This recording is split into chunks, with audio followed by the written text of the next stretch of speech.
جب دنیا ظلم اور فساد سے بھری ہوئی تھی، جب منگول ہر طرف تباہی مچا رہے تھے، جب بازنطینی اور رومی بادشاہ اپنی طاقت کے نشے میں چور تھے، تب ایک مرد نے نہ صرف اپنی تلوار اٹھائی بلکہ ایک نئی تاریخ لکھنے کا ارادہ بھی کر لیا۔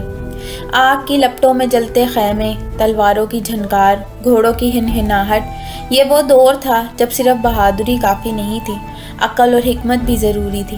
ایسے میں ایک جنگجو اٹھا جس نے صرف دشمنوں کا سامنا نہیں کیا بلکہ ایک ایسی نسل کو پروان چڑھایا جو صدیوں تک حکومت کرے گی۔ یہ کہانی صرف ارطغرل غازی کی نہیں بلکہ اس بیٹے کی بھی ہے جو اس کے خواب کو حقیقت میں بدلنے والا تھا، عثمان غازی۔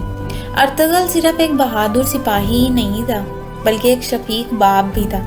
اس کی سب سے بڑی آزمائش یہ تھی کہ وہ اپنے بیٹے کو ایک عظیم رہنما کے طور پر تیار کرے، لیکن یہ سب آسان نہ تھا۔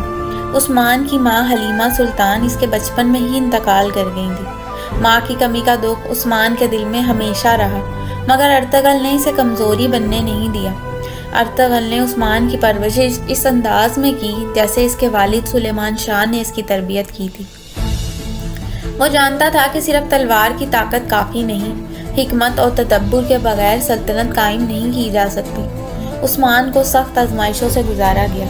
بچپن سے ہی اس نے میدان جنگ میں دشمن کو اپنی آنکھوں کے سامنے کٹتے دیکھا۔ ارطغرل نے اسے سکھایا کہ جنگ صرف جسمانی طاقت سے نہیں جیتی جاتی بلکہ عقل اور حکمت کا استعمال بھی ضروری ہوتا ہے۔ ارطغرل کی زندگی میں کئی ایسے ساتھی تھے جنہوں نے ہمیشہ اس کا ساتھ دیا۔ بام سے بیرک جو نہایت وفادار اور بہادر سپاہی تھا، ترگوت ایلک جو اپنی کلہاڑی سے دشمنوں پر لرزہ طاری کر دیتا، عبد الرحمن ایلک جس نے ہمیشہ اپنے سردار کے ہر حکم پر جان نچھاور کر دی۔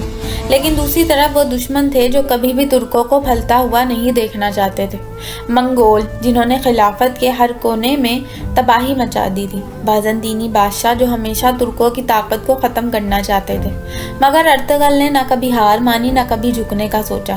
عمر بڑھنے کے ساتھ ارطغرل نے محسوس کیا کہ اب وقت آ گیا ہے کہ قیادت عثمان کے حوالے کر دی جائے۔ اس نے اپنے بیٹے کو بلایا اور کہا، عثمان، اب تم صرف میرے قبیلے کے وارث نہیں، میرے خوابوں کے بھی وارث ہو۔ عثمان نے نہ صرف اپنے باپ کے خواب کو پورا کیا بلکہ ایک ایسی سلطنت کی بنیاد رکھی جو 600 سال تک قائم رہی۔ اس نے منگولوں، بازنطینیوں اور رومیوں کا سامنا کیا مگر اپنی چالاکی اور بہادری سے دشمن کو شکست دی۔ عثمان کو ہمیشہ ان وفادار ساتھیوں کا ساتھ حاصل رہا جو اس کے باپ کے بھی ساتھی تھے۔